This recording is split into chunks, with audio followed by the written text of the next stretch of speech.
Kanalıma hoş geldiniz. Bugün sizlerle yumuşacık, pamuk gibi bayatlamayan poğaça yapacağız.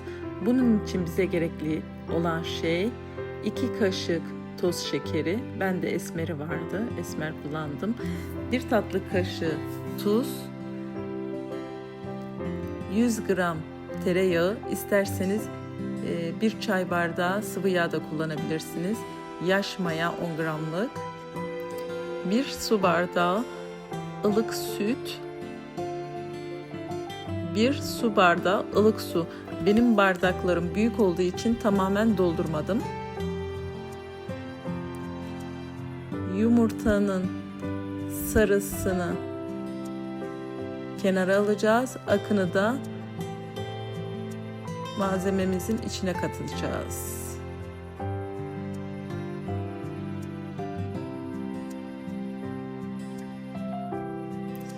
Dinlenmesi için şöyle 5 dakika dinlendiriyoruz. Üstüne bir örtü örttüm. Daha sonrasında azar azar unumuzu ilave edeceğiz. Bizim istediğimiz hamur kulak memesi kıvamında yumuşak bir hamur elde etmemiz lazım. Bunun için de unumuzu kontrollü bir şekilde dökelim. Her zaman dediğim gibi elemek isterseniz ununuzu eleyebilirsiniz ama ben böyle tercih ediyorum.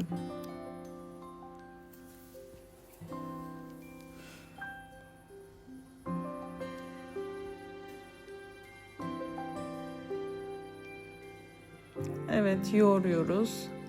Azar azar arada unumuzu atıyoruz.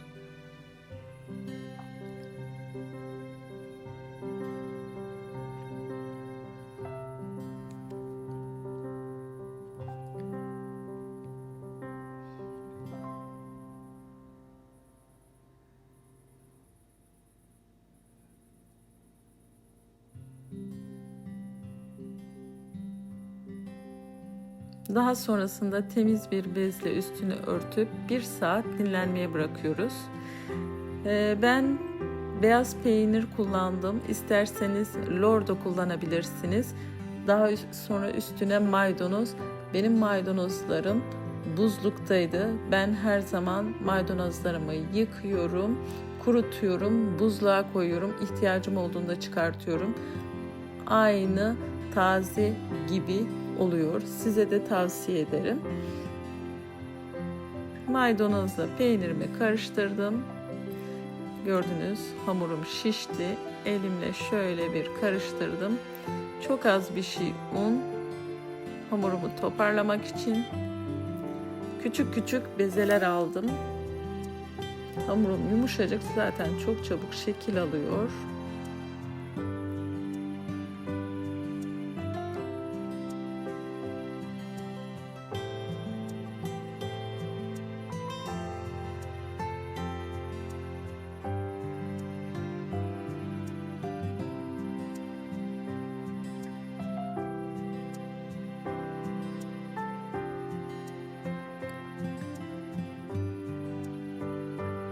Daha sonrasında hamurumu elimle şöyle bir açıyorum. Peynir ve maydanoz karışımı hamurumun içine bir kaşık, dolu bir kaşık koyup hamurumu kapatıyorum. Tekrar yuvarlıyorum elimin içinde, beze haline getiriyorum. Siz isterseniz daha farklı şekilde verebilirsiniz. Ben bugün böyle tercih ettim.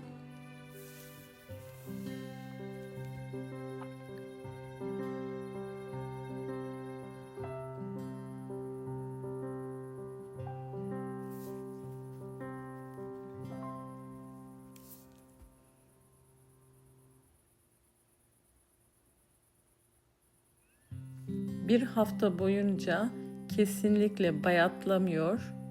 Çok lezzetli, çok pratik. Yapmanızı tavsiye ederim.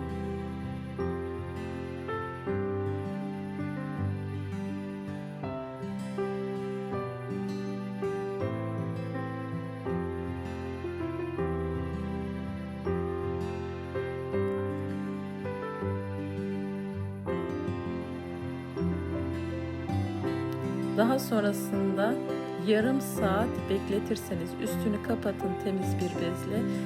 Kenara alın. Yarım saat tepside mayalanmasını bekleyin. Çok daha lezzetli olacaktır. Zamanınız yoksa direkt fırına da atabilirsiniz. Ama zamanınız varsa bir yarım saat bekletin. Tavsiye ederim. Daha sonra kenara aldığımız yumurtanın sarısını bir kaşık sütle birlikte karıştırıyoruz.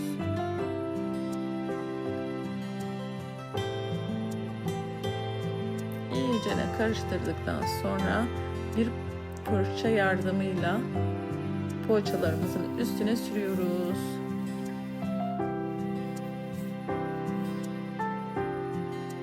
Daha sonrasında ben çatalla şekil verdim. İsterseniz vermeyebilirsiniz. Ben verdim.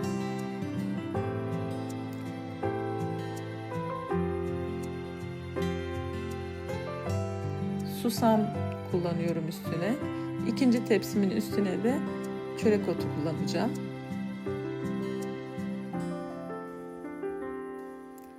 Evet, ben 200 derecede atıyorum ama sizin fırınınız daha harlı yanıyordur. 180 yaparsınız. Poğaçalarımız oldu. Poğaçalarımı yaptım. Çok güzel oldu. Yumuşacık, bayatlamayan poğaçalar. 3 gün bayatlamıyor bu poğaçalar. Pamuk gibi. Bakalım sizler. Şöyle bir bakın, dumanı üstünde. İçindeki peyniri. Şimdi tadım yapalım. Her zamanki gibi.